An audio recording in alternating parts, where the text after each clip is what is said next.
नमस्कार, खबर उत्तराखंड में आपका स्वागत है। मैं हूं आपके साथ भावना त्रिपाठी। रुक करेंगे प्रदेश के तमाम बड़ी खबरों की ओर।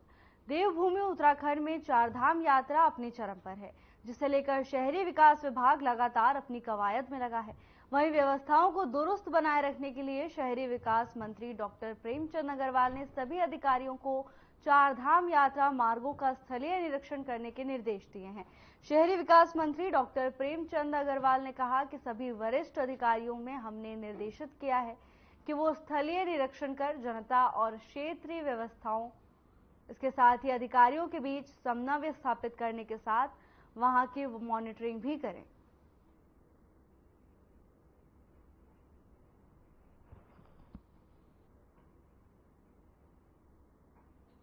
क्योंकि ऐसे हमारे जितने अधिकारीगण हैं इनसे भी मैंने कहा है कि ये अपने अपने इस स्थल को छोड़ के और ये जाएं और जनता के बीच में और हमारे अधिकारियों के बीच में एक समन्वय स्थापित भी करें और वहां पे जाके मॉनिटरिंग भी करें। एक हमने ये देखा है कि बहुत से हमारे निकाय जो हैं ग्रामीण क्षेत्रों में भी अपना काम कर रहे हैं, तो मैंने उनसे अनुरोध किया है कि कोई साइनेज वगैरह कुछ लगाए वहां पर, हमारे मंदिर मार्ग है उसमें साइनेज वगैरह कुछ लगाए। ये छोटी छोटी चीजें हैं लेकिन ये अच्छा इम्पैक्ट डालती हैं।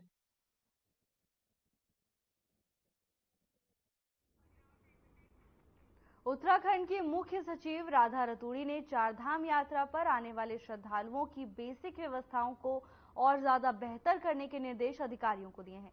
ऋषिकेश पहुंचने वाले सभी श्रद्धालुओं को रजिस्ट्रेशन करके चारधाम यात्रा पर भेजने के लिए भी कहा है। उत्तराखंड के मुख्यमंत्री पुष्कर सिंह धामी के बाद राज्य की मुख्य सचिव राधा रतूड़ी चारधाम यात्रा की व्यवस्थाओं को देखने के लिए ऋषिकेश पहुंची। उन्होंने यात्रा पंजीकरण कार्यालय परिसर का निरीक्षण किया। खबर ऋषिकेश से है, जहां चारधाम यात्रा को लेकर प्रशासन और सरकार पूरी तरह से मुस्तैद नजर आ रही है। मुख्यमंत्री पुष्कर सिंह धामी के बाद मुख्य सचिव राधा रतूड़ी भी ऋषिकेश पहुंची। इस दौरान उन्होंने श्रद्धालुओं को दिए जाने वाली बेसिक सुविधाओं का जायजा लिया। इसके साथ ही पंजीकरण कार्यालय परिसर का भी उन्होंने निरीक्षण किया। तो वहीं अधिकारियों को निर्देश दिया है कि श्रद्धालुओं के लिए बेहतर सुविधा का इंतजाम किया जाए। चारधाम यात्रा को लेकर श्रद्धालुओं में खासा उत्साह है। लगातार श्रद्धालुओं की भारी भीड़ यात्रा में उमड़ रही है, जिसको लेकर प्रशासन पूरी मुस्तैदी से काम कर रहा है। इसी क्रम में उत्तराखंड की मुख्य सचिव राधा रतूड़ी भी ऋषिकेश पहुंची, जहां उन्होंने व्यवस्थाओं का जायजा लिया। इसके साथ ही उन्होंने अधिकारियों को निर्देश भी दिए हैं। देखिए, चारधाम यात्रा चल रही है अभी, जो उत्तराखंड के जो चारों धाम हैं, केदारनाथ, बद्रीनाथ, यमुनोत्री, और उसमें बहुत संख्या में श्रद्धालु आ रहे हैं सभी प्रदेशों से। और यात्रा का जो एक मुख्य पड़ाव है वो ऋषिकेश है, क्योंकि ऋषिकेश से ही यात्रा ऊपर जाती है चारों धाम की। और यहाँ पे जो ये ट्रांजिट कैंप है, ये एक बहुत महत्वपूर्ण स्थान है जहाँ पे यात्रियों का ऑफलाइन रजिस्ट्रेशन भी होता है, यहाँ से उनको भेजा जाता है, यहाँ उनको बेसिक कुछ सुविधाएं भी दी जा रही हैं जिनको वेट करना पड़ रहा है। ये निर्णय राज्य सरकार का है कि सभी यात्रियों का पंजीकरण किया जाएगा।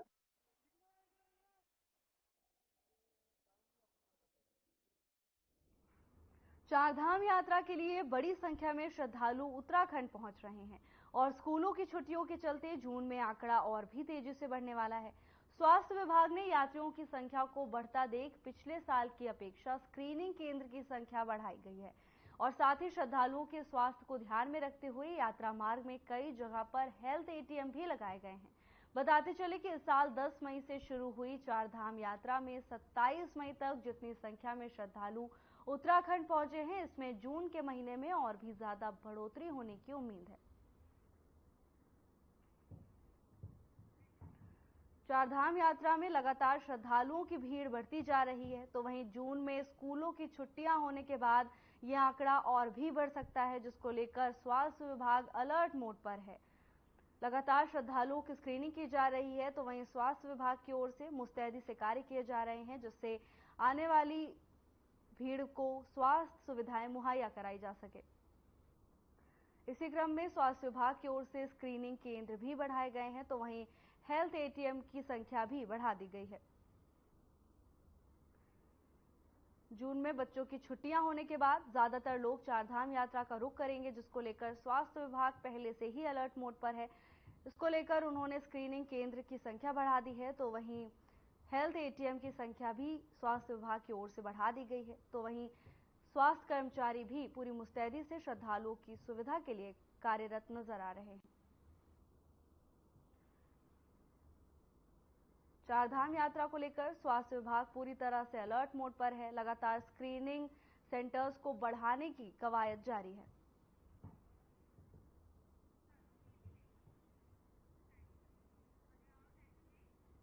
लोकसभा चुनाव की मतगणना के लिए कांग्रेस वॉर रूम ने रणनीति बनाई है। 2 जून को पार्टी के पोलिंग एजेंटों को मतगणना की ट्रेनिंग दी जाएगी।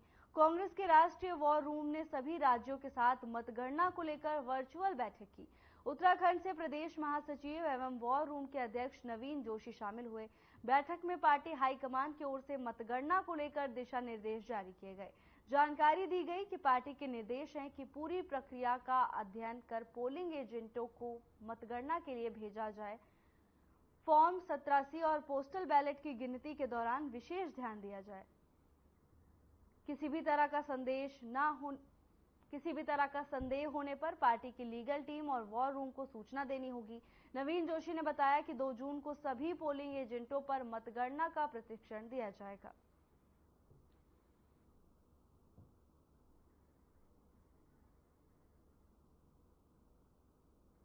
देखिए, Akhil Bharatiya Congress committee war room ने कल पूरे हिंदुस्तान के जितने भी हमारे वॉर रूम के अध्यक्ष हैं उनकी बैठक ली थी।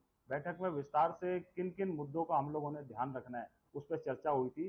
17C जो फॉर्म है उसको लेकर जो उसको पत्र दिया जाता है, कितने वोट पड़े हैं, क्या उसका मिलान हम लोग करेंगे। और पोस्टल जो बैलेट है उस पर भी हम लोगों की विशेष तौर पर तैयारी है कि कितने पोस्टल बैलेट हैं, और हमारे जितने भी एजेंट हैं उनको इसकी ट्रेनिंग पहले भी दी जा चुकी है और आगे भी हम लोग ट्रेनिंग दे रहे हैं। निश्चित तौर पर भारतीय जनता पार्टी किसी भी प्रकार की कोई गड़बड़ी ना हो और निष्पक्ष चुनाव हो और उसमें किसी पारदर्शिता सामने आए, इसको लेकर हमारी ट्रेनिंग चली और आगे भी चलेगी।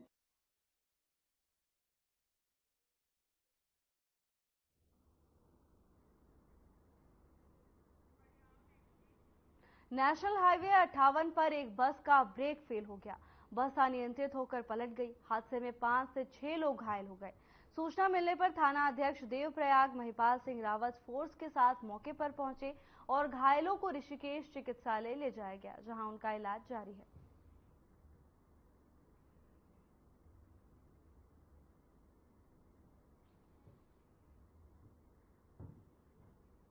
अच्छा, ये कहाँ से आ रहे थे आप लोग? तेलंगाना से। कि लगभग यहाँ पे घटना घट गई थी, है ना? उसके बाद यहाँ पे पुलिस आई तो पुलिस ने आपकी हेल्प करी? पुलिस वाला आया, थोड़ा आधे घंटे में आ गए। उसको इन्फॉर्मेशन करने को लेट हो गया। हाँ, जब तक मैं तो सबको हेल्प कर लिया। जी जी। आपका इस बारे में क्या कहना है? सब लोग आ गए, सब लोग हेल्प कर रहे। मेरे भी अभी गाड़ी बात से आगे बढ़ा दे रहे, कुछ ट्रीटमेंट भी दे रहा है, छोटे लगे चोट। बाकी सब सुरक्षित है ना? बाकी सब सुरक्षित। चलो, बद्री विशाल की कृपा, आप सब सुरक्षित हैं। आपकी यात्रा में कोडियाला से ऊपर तुलता घाटी के मध्य एक बस जो है पलट गई है। इस सूचना पर मैं अपने फोर्स सहित वहां तुरंत मौके पर पहुंचा। वहां देखा तो एक बस जो यात्रियों को लेकर के ऋषिकेश की तरफ जा रही थी, ये बस बद्रीनाथ से दर्शन करके वापस जा रही थी। यहाँ अचानक रोड में पलटी हुई थी, जिसके अंदर यात्री फंसे हुए थे। मैंने अपने फोर्स की मदद से सभी यात्रियों को बाहर निकाला और जो घायल थे उसमें से तुरंत उनको एक गाड़ी रुका करके उनको उपचार हेतु ऋषिकेश भेज दिया। जब मैंने जांच की तो ड्राइवर द्वारा बताया गया कि भाई ये बस जो है हम लोग यात्रा करके आ रहे थे, इसमें तेलंगाना की 28 सवारियां थी, यात्रियां थी, और अचानक गाड़ी का ब्रेक फेल हो गया यहाँ पे और गाड़ी नीचे की तरफ थी। तो मैं अगर इसको दाहिनी तरफ नहीं मोड़ता और पहाड़ की तरफ, तो हो सकता बड़ी घटना घटती।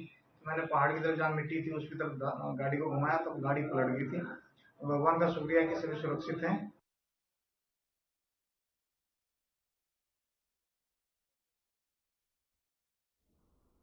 लक्ष्मण झूला थाना क्षेत्र अंतर्गत गरुड़ चट्टी पुल के निकट एक स्कूटी खाई में गिर गई। घटना में स्कूटी सवार 2 युवक घायल हो गए, जिनको पुलिस और एसडीआरएफ की टीम ने रेस्क्यू कर अस्पताल पहुंचाया, जहां एक युवक को डॉक्टर ने मृत घोषित कर दिया। पुलिस ने शव को कब्जे में लेकर पोस्टमार्टम के लिए भेज दिया है। पुलिस ने मामले में अपनी जांच शुरू कर दी है, जिससे पता चले कि आखिर दुर्घटना क्यों हुई। खबर लक्ष्मण झूला से है, जहां एक स्कूटी अनियंत्रित होकर खाई में गिर गई, जिसके बाद स्थानीय लोगों ने एसडीआरएफ को सूचना दी। एसडीआरएफ मौके पर पहुंची और राहत कार्य शुरू किया गया। इस दौरान एक की मौत की खबर सामने आ रही है, तो वहीं एक के घायल।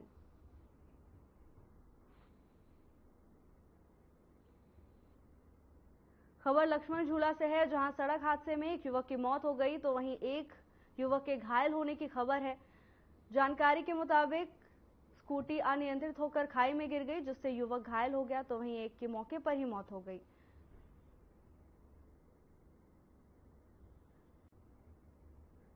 सूचना मिलने पर एसडीआरएफ की टीम मौके पर पहुंची और युवकों को रेस्क्यू किया गया।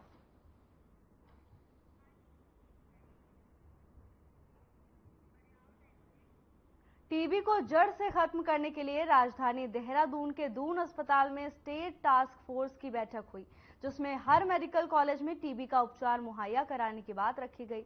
वहीं इस बात पर स्टेट टास्क फोर्स के चेयरमैन और दून अस्पताल के एमएस डॉक्टर अनुराग अग्रवाल ने कहा कि टीबी को जड़ से खत्म करने के लिए प्रधानमंत्री नरेंद्र मोदी ने वर्ष 2025 तक का लक्ष्य दिया है।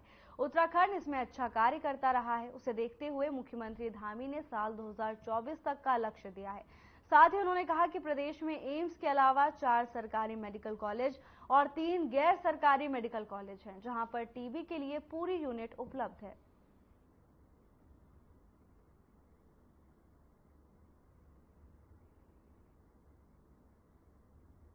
स्टेट टास्क फोर्स मीटिंग हुई थी एनटीपी के बैनर के तले।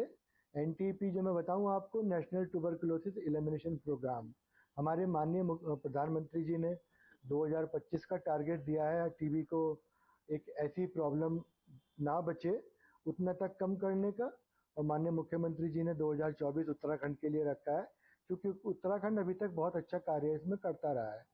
तो ऐसे में सभी मेडिकल कॉलेजेस की जिम्मेदारी बनती है कि हम इसमें एक्टिवली पार्टिसिपेट करें, और हम लोग करते आ रहे हैं।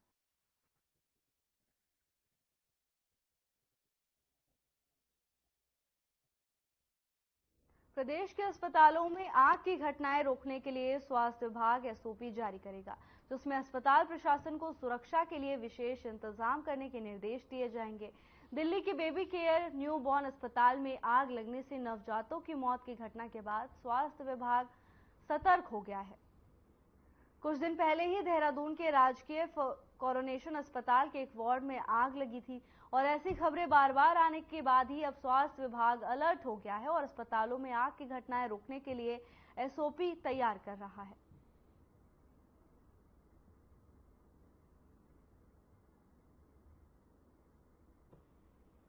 देखिए, ऐसे जो संभावनाएं हैं उनको रोकने के लिए स्वास्थ्य विभाग की ओर से अभी एसओपी जारी किए जा रहे हैं, और अभी विदित हुआ है कि भारत सरकार से भी अभी ब्रॉड गाइडलाइंस इसके संबंध में आए हैं। तो इसके जो मुख्य बिंदु हैं वो ये हैं कि अभी सभी ऐसे एस्टैब्लिशमेंट्स जहाँ पे ऑक्सीजन सिलेंडर्स वगैरह स्टोर हैं उनको एनओसी प्राप्त किया जाना होगा फायर डिपार्टमेंट से। ऐसे एस्टैब्लिशमेंट्स की थरो इंस्पेक्शन की जानी होगी। संबंधित लोकल स्तर पे जो सीएमओ हैं उनके द्वारा रेगुलर इंस्पेक्शंस किए जाने अनिवार्य होंगे। इस प्रकार की जितनी भी संस्थाएं हैं उनका इलेक्ट्रिकल लोड ऑडिट किया जाना जरूरी होगा।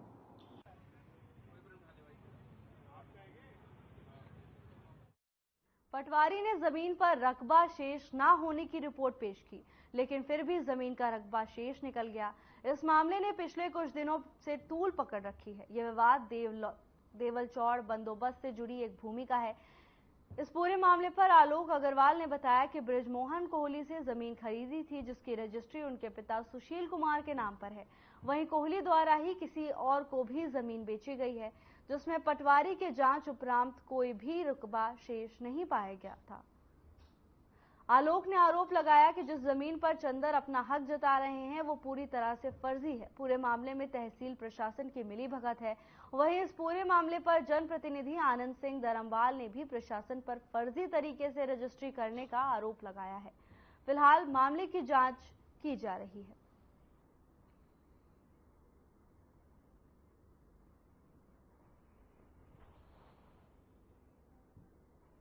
इस इसमें जो है जो ब्रजमोहन कोहली से हमने जमीन खरीदी थी, तो उसके बाद जो इन्होंने रेखा बिष्ट को जो जमीन बेची है, उसमें तहसील और उसके वहां के बड़े अधिकारियों की मिली भगत से ही ऐसा प्रतीत होता है कि जो उनके, क्योंकि जब ये इन्होंने रजिस्ट्री कराई थी उसके बाद यहाँ पे मौका मुआयना हुआ था, और पटवारी जो उस समय तत्काल पटवारी थे दीपक टमटा जी, उनकी जो रिपोर्ट आई थी उसमें उन्होंने साफ शब्दों में लिखा है कि यहाँ पर कोई भी रकबा शेष नहीं है। उसके बाद पता नहीं क्या कैसे किया जाता है कि उनका दाखा भी चढ़ जाता है, सब चीजें हो जाती हैं, और फिर वो आकर के अपनी 18 मीटर की बजाय हमारी 91 मीटर वाली जमीन पे आकर के कब्जा करने की फिर से कोशिश करते हैं। कुछ भूमाफिया और हिस्ट्री सीटर टाइप के लोग मेरी ग्राम सभा देवल चौड़ में कई दिनों से एक हमारे लोगों की जमीन का कब्जा करने का प्रयास कर रहे हैं, जिसमें जमीन मालिक द्वारा अग्रवाल जी द्वारा मेरे को जनप्रतिनिधि होने के द्वारा बुलाया गया।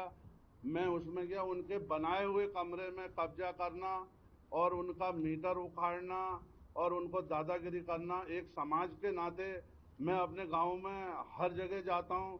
इससे पहले भी मैं गोरा पड़ाव में गया था अपनी जिला पंचायत के क्षेत्र में।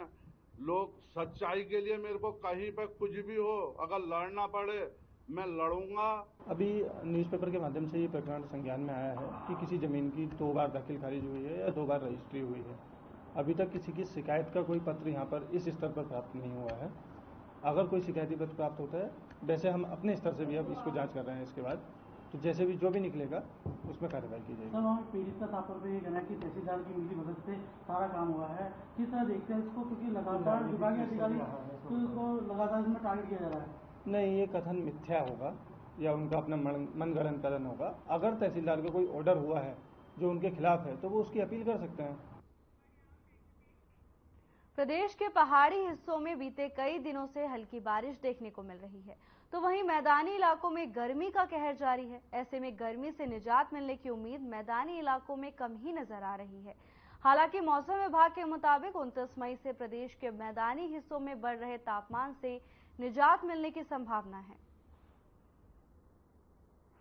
तापमान की बात करें तो सामान्य से ऊपर तो रहे हैं, 3 से 4 डिग्री तक ऊपर चल रहे हैं, और मैं कहूँगा कि करीब 10-12 दिन ऐसे हो गए हैं, ठीक है। लेकिन जो हीट वेव कंडीशन है वो हमारी 17-18-20 तक, 17 से लेकर 20 के बीच में थोड़ी बहुत रही थी मैदानी क्षेत्रों में। लेकिन उसके बाद टेम्परेचर वापस कम हुए हैं और आजकल में करीब 40 या 41 के आसपास फिर से जो है मैदानी क्षेत्रों में वो पहुंचे हैं उत्तराखंड के। तो हीट वेव का जो क्राइटेरिया है ऐसे तो अभी भी फुलफिल हमारा नहीं हो रहा है, तो 3 से 4 तक ही है। जब 4.5 से ऊपर डिपार्चर आएगा सामान्य से, तब वो कहीं हमारा जो क्राइटेरिया वो फुलफिल होगा, है ना। तो वो स्थिति नहीं है। और आज कल में जो टेम्परेचर हमको 40-41 के आसपास मिल रहे हैं, तो आप देखेंगे कल से इसमें फिर से कमी होनी शुरू हो जाएगी।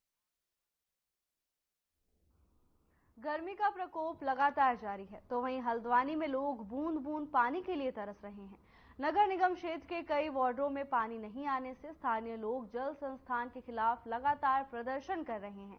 वहीं अधिकारी वैकल्पिक व्यवस्था करने की बात कह रहे हैं, मगर पानी की कमी के चलते विभाग के हाथ भी बंधे हुए नजर आ रहे हैं। लोगों का आरोप है कि कई जगह ट्यूबवेल खराब है और पेयजल टैंकरों से भी पेयजल की आपूर्ति पूरी नहीं हो पा रही।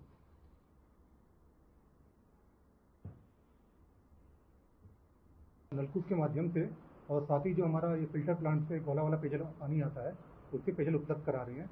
जो कुछ क्षेत्र अंतिम छोर के हैं जहाँ पर जिस में पेयजल प्राप्त न होने की अक्सर शिकायतें प्राप्त होती हैं, और टैंकर के माध्यम से भी हम लोग वितरण करवा रहे हैं।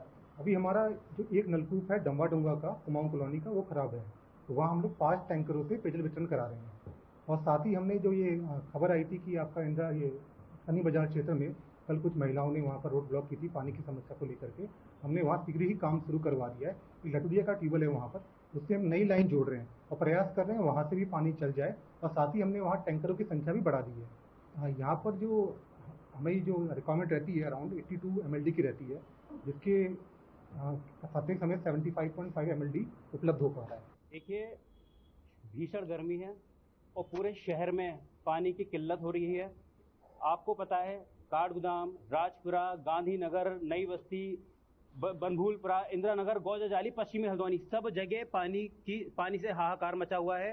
जल संस्थान कोई ठोस कार्यवाही नहीं कर रहा है।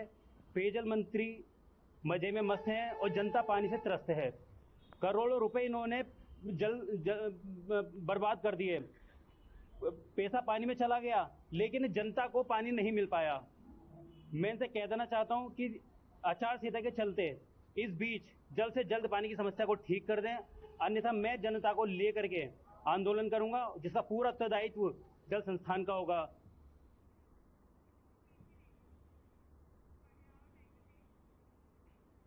चारधाम यात्रा में भारी संख्या में यात्रियों का आना जाना देखा जा रहा है, जिसे देखते हुए कमर्शियल वाहनों परिवहन विभाग द्वारा ग्रीन कार्ड बनवाया जाना अनिवार्य है, ताकि फिटनेस के सभी मानकों में पास किए गए वाहन ही चारधाम यात्रा में इस्तेमाल हो।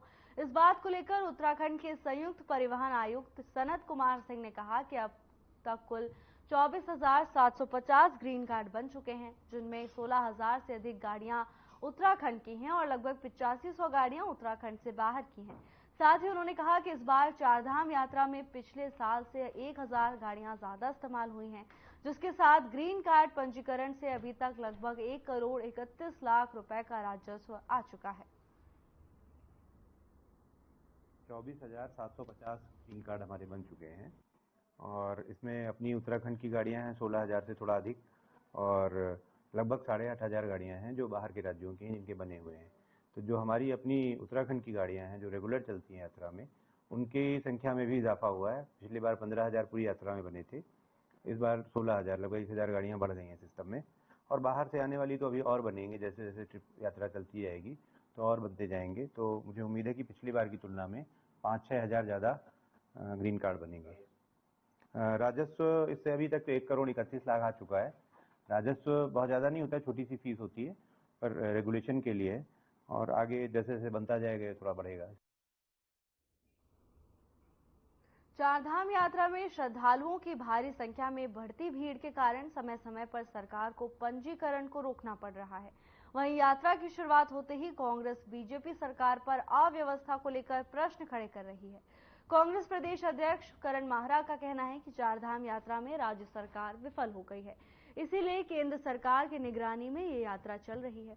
सरकार को पंजीकरण व्यवस्था को भी सही करने की जरूरत है। वहीं चारधाम यात्रा में आए श्रद्धालु अलग अलग प्रदेशों से आते हैं, लेकिन यहां से कई श्रद्धालु बिना दर्शन किए लौट रहे हैं। ये उत्तराखंड के लिए सही बात नहीं है। सरकार सिर्फ बातें बना रही है, धरातल पर काम नहीं दिख रहा। जिस तरह के वीडियोज आ रहे हैं कि हम तिरुपति नाथ से आए और हमारे यहाँ गरीब और अमीर के लिए कुछ नहीं है, वहाँ एक सिस्टम बना हुआ है, कोई ऐसी व्यवस्था नहीं होती, यहाँ हम देख के दुखी हैं। ये पूरे भारत में, पूरे विश्व में उत्तराखंड की छवि खराब कर रहा है। सरकार सोई भी है। सरकार को अंदाजा होना चाहिए था किस चीज का इंतजाम करना है। और एक बार रजिस्ट्रेशन को आप प्रॉपर करिए ना, क्यों नहीं करा रहे? आपका 7 महीने पहले या 8 महीने पहले रजिस्ट्रेशन स्टार्ट हो जाना चाहिए और जो रजिस्ट्रेशन है उसके आधार पर ही कार्रवाई अगर होगी तो आने वाले 2-3 साल में ये चीजें व्यवस्थित हो जाएंगी। आदमी आएगा ही क्यों जब पता होगा कि बिना रजिस्ट्रेशन के जाने नहीं दे रहे हैं। लेकिन आपने ऐसा कुछ नहीं किया, आप 1 महीने पहले खोलते हैं, रजिस्ट्रेशन के पहले दिन आपके यहाँ लाठीचार्ज हो गया, तो निश्चित ही गंभीर है और ये उत्तराखंड की छवि खराब करने वाला है। चारधाम यात्रा को लेकर स्वास्थ्य विभाग लगातार अलर्ट मोड पर है और यात्रियों के स्वास्थ्य को प्राथमिकता पर रखते हुए लगातार उनकी स्क्रीनिंग हो रही है। इस बात को लेकर उत्तराखंड की DG health doctor Vinita Shah ने कहा कि हमारी कोशिश है कि यात्रा पर जाने से पहले अधिक से अधिक यात्रियों की स्क्रीनिंग कर सकें।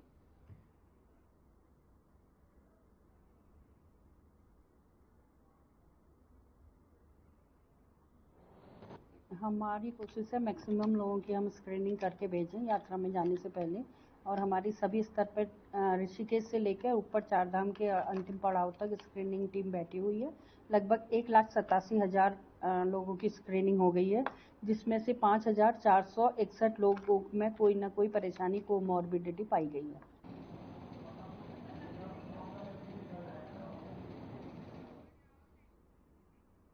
हाल ही में शहर के नामी बिल्डर सत्येंद्र सिंह ने कारोबार में पार्टनरशिप के विवाद के चलते 8वीं मंजिल से कूदकर आत्महत्या कर ली थी, जिसके बाद उनकी जेब से मिले सुसाइड नोट और उनके बेटे के बयान के आधार पर पुलिस ने नामी बिजनेसमैन अजय और अनिल गुप्ता को गिरफ्तार किया और अब उन्हें 14 दिन की न्यायिक हिरासत के लिए भेज दिया है।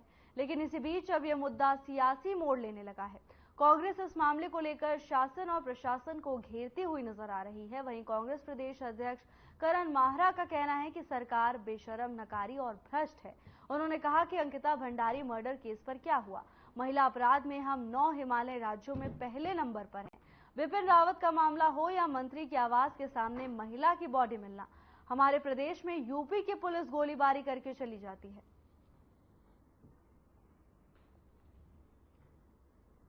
राजधानी नहीं, उत्तराखंड अपराधियों की शरण स्थली बन गया है। और आपने देखा होगा नैनीताल के आसपास और कुछ ऐसे इलाके हैं सोमेश्वर के आसपास जहां लोग बॉडीज डाल के जाते थे, उसकी जानकारी अभी इस बीच कुछ घटनाओं में जरूर कमी आई है।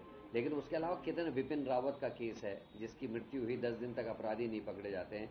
इसी प्रदेश में अंकिता भंडारी मर्डर केस हो गया। अब महिला अपराध में 9 हिमालय राज्यों में हम पहले नंबर पर। पूरी व्यवस्था खराब है। सरकार, क्योंकि वोट मिल जा रहे हैं, इस वजह से सरकार सुधर नहीं रही है। और मेरे को लगता है कि चाबी जनता के हाथ में है। जनता को सही निर्णय करने पड़ेंगे, तभी कोई भी सरकार है तभी डरेगी और सही काम करेगी।